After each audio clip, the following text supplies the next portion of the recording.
Today we're going to talk about the deep squat. This is a position that is commonly used in many parts of the world, and an interesting piece of research is that there's a lower incidence of chronic lower back pain and back problems in general in the countries that commonly use the deep squat as a normal sitting position. So today we're going to talk about how to get into the deep squat, how to modify it for you if you have trouble relaxing in the deep squat. It is a relaxation position, so you should be able to feel like you're resting, and this is one of the techniques we are using to help the lower back muscles relax as well. So modifications, and then also how to progress towards a true deep squat where you don't have a back support or a prop, which I will be showing you here in a minute. So the first thing is you can use a wall. That's the most obvious support you can use. You can kind of use your hands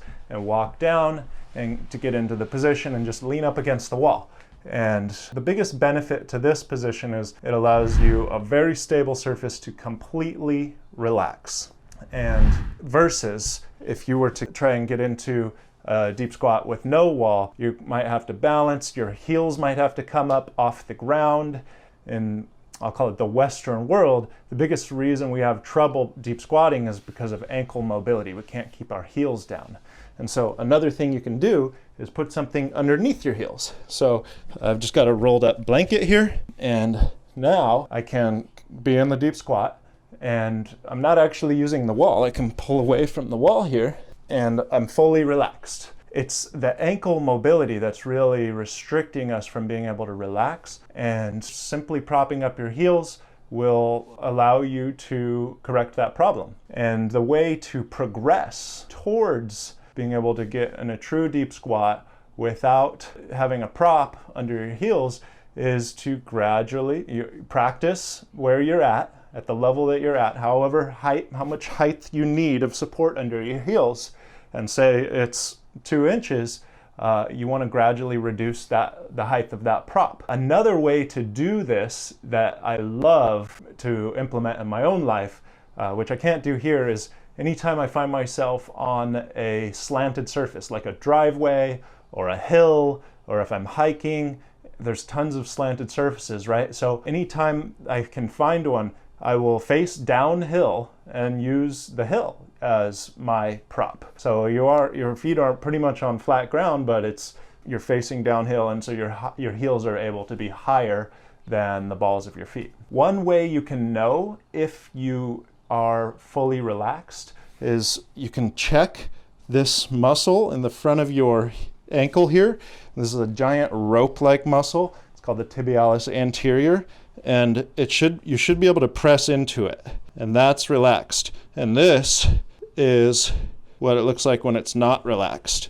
If this rope is sticking out like this and you're able to grab it, that means you're not able to fully relax, and you need to get something higher up under your heels so that you're able to let this muscle go.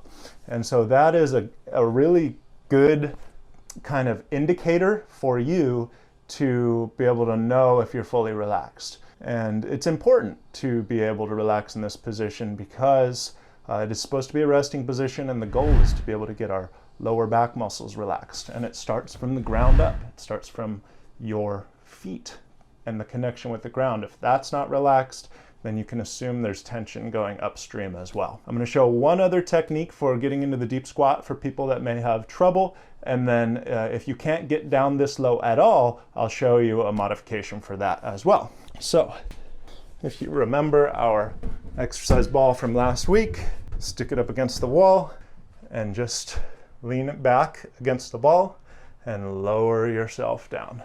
So that's a nice smooth way to get into the position and to have that support as well. So you don't need something under your heels. You can kind of lean back, which opens up your ankle angle. And you can also check that muscle again with your fingers and make sure you're able to fully relax and breathe.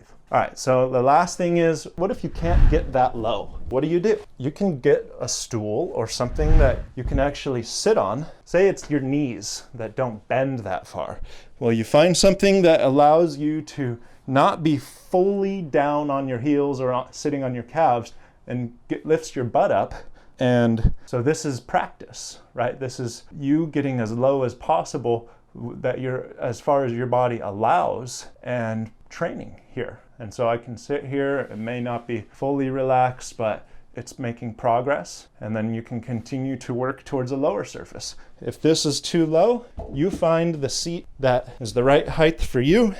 Maybe this is too low, you find what works for you, and then you practice there. And then the next time you do it, maybe you'll be able to do it without the pillow. And so this is progression. This is what we want to work towards, and the ultimate goal is to be able to do a full deep squat without support, and to be able to rest in that position. So that's the lesson for today. Until next time, thank you all for being here. Be sure to hit that like button, support the stream, help spread the word to other people on YouTube that there is a solution to back pain. Thanks, guys. Take care, and see you next week.